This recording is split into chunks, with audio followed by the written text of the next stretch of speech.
Welcome to Cyber Imposter, AI Among Us. In this strategy and puzzle game, your goal is to cover AI teammate and identify AI opponent. With the lobby feature, you can easily join your friends and start playing together.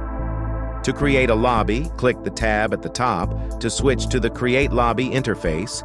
Toggle the Public or Private button to choose whether your lobby is visible to other players online, then enter your lobby name and click the Create button to finish setting up your lobby.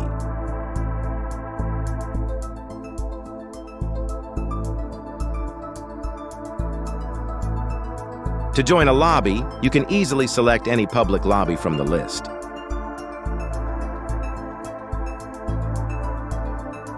Or click on Quick Join to join a random lobby.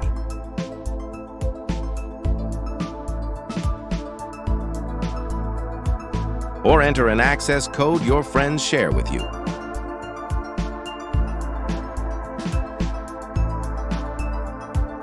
When you join a lobby, your default status is Ready.